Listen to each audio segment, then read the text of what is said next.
Congressman James Comer from the great state of Kentucky. Welcome, Chairman. All right, tell our viewers why the formal inquiry vote was necessary. You were already investigating. Why the formal inquiry vote? Well, we had to move to the next level, Trey, as you know, because this administration was obstructing us.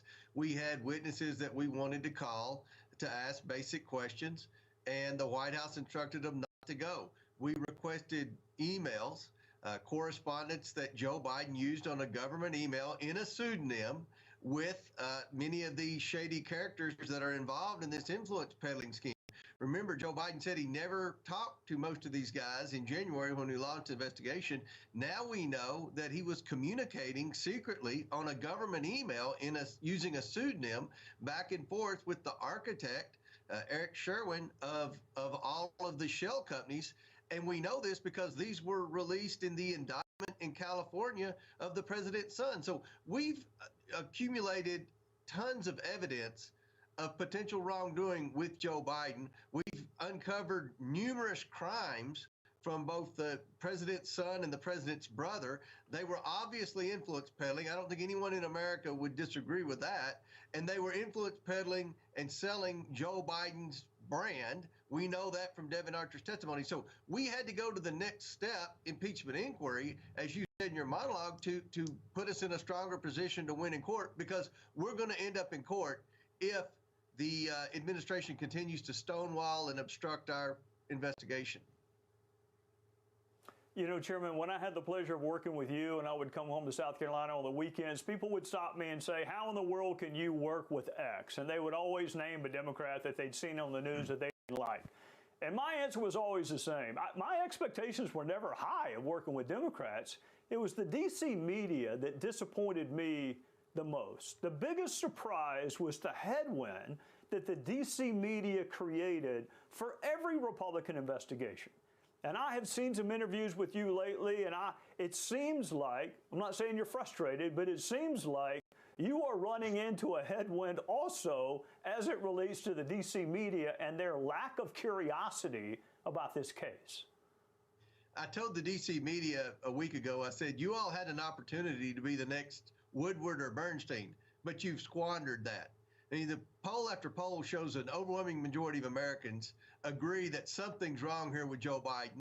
70% believe that he did something either illegal or unethical with his family.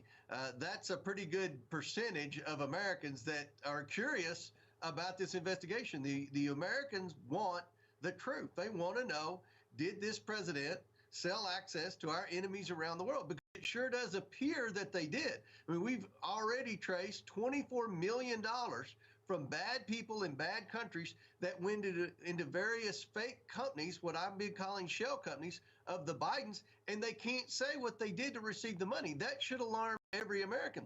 I went on Meet the Press last week, and I've watched Meet the Press my entire life. I've never seen a host attack me. Attack me for having the audacity to investigate. And then you look at what the Washington Post wrote and the New York Times after we voted unanimously to proceed with the impeachment inquiry. They said Republicans vote for impeachment inquiry despite no evidence of wrongdoing of Joe Biden. I mean, we've already produced 5 direct payments to Joe Biden where we traced the funds tray directly to influence peddling schemes. There's no question Joe Biden received at least 5 payments that were derived from his family's influence peddling scheme. Now, he deserves due process, as you know, but the facts remain that this family has had the reputation for a long time of being for sale. We know the president's family's in trouble because the son continues to get indicted in multiple courts, and we have serious questions about our national security. So that's why we're doing this investigation. I think the American people are behind us 100%, but the media continues to attack me. They're here in my little town as we speak in Kentucky trying to dig up stuff. They're trying to say I have a shell company. My LLC has a lot of assets. A shell company, by definition, has no assets or no purpose. But, I mean, they continue to just make stuff up. Not only are they attacking me, they're making stuff up to try to discredit me as an investigator. Well, it's nice to hear, I guess, on the one hand, that the media is at least consistent. They haven't changed from when I was there. Let me ask you one final question. All right, so here's the age-old dilemma we have. Do we treat people the way they should have treated us, or do we treat people the way they did treat us? I mean, Adam Schiff afforded no due process to Donald Trump. So how much due process are House Democrats entitled to as you go through this inquiry? Well, I think everyone's entitled to due process. You said it perfectly, Trey. I mean, the way they treated the former president is ridiculous. Remember, Joe Biden said anyone who defied a congressional subpoena should be held accountable. They should be locked up. Well, his son defied a congressional subpoena this week with his encouragement. I mean, the amount of hypocrisy that the Democrats are exhibiting in this investigation, especially considering all the investigations they've launched against the former president and other Republicans, it's pretty breathtaking. But I think the bottom line is this. The American people are sick and tired of public corruption. They're sick and tired of the Menendezes and the Bidens of the world getting rich off the backs of the American taxpayers. And they want the truth, and they want bad actors to be held accountable. And that's the purpose of this investigation.